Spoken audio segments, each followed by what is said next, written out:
serbisyo. Yun lang, pag nakatalikod. Pero hindi mo pwede bala. Okay yan. Hindi mo natin naman. Oo, kilala ko na mulat mula yan.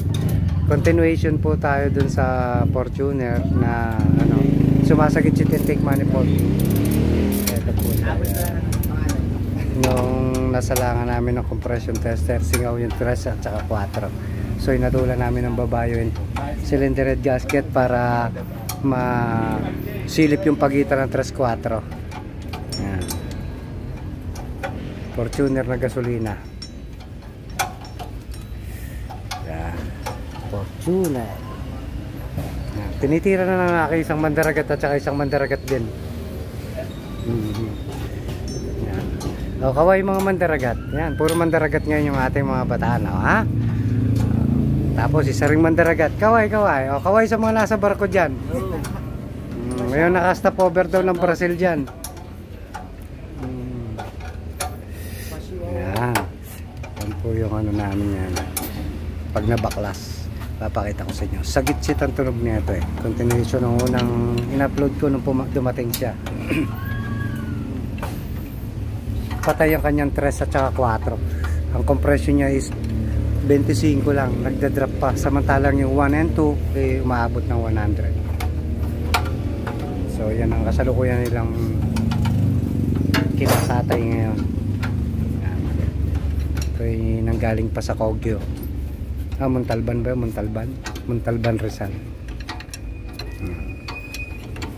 Yan ang kanyang mga laman loob. Kabilaan yan. Ito naman isa, Ford Fiesta. Ang sakit nito, laging overheat ng overheat. Kahit anong bleed ang gawin namin. Kahit anong bleeding, eh, ano pa rin. Overheat pa rin. Ano din natin yan. Se-separate natin ang trouble yan para makita nyo rin sa Ford Fiesta. Dito muna tayo sa Fortuner. Alambre yan yun na lang. Tapos yan may sign na rin ng leak ngayon. Basta yung mga hose nagkakaroon na ng kulay ng kulang, sign ng leak yan. Kaya habang binabaklas, lahat ng makikitang trouble, tirahin ng rod. Yan.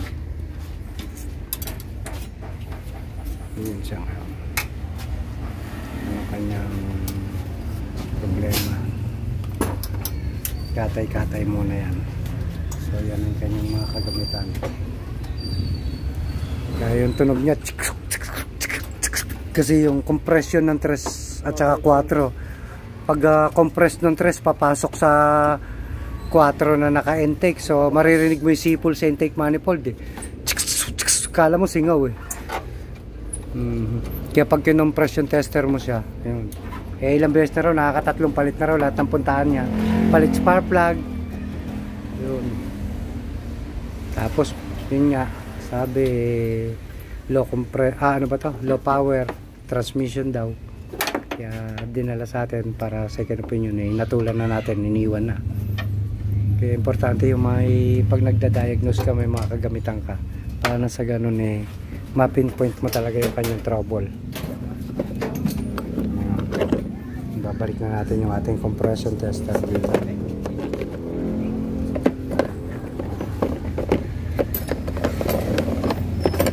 Palang compression tester natin na to eh, nabibili lang to sa Lazada sa mga baguhan natin mga kagrasa dyan na gustong bumili din ng ganito. Compression tester.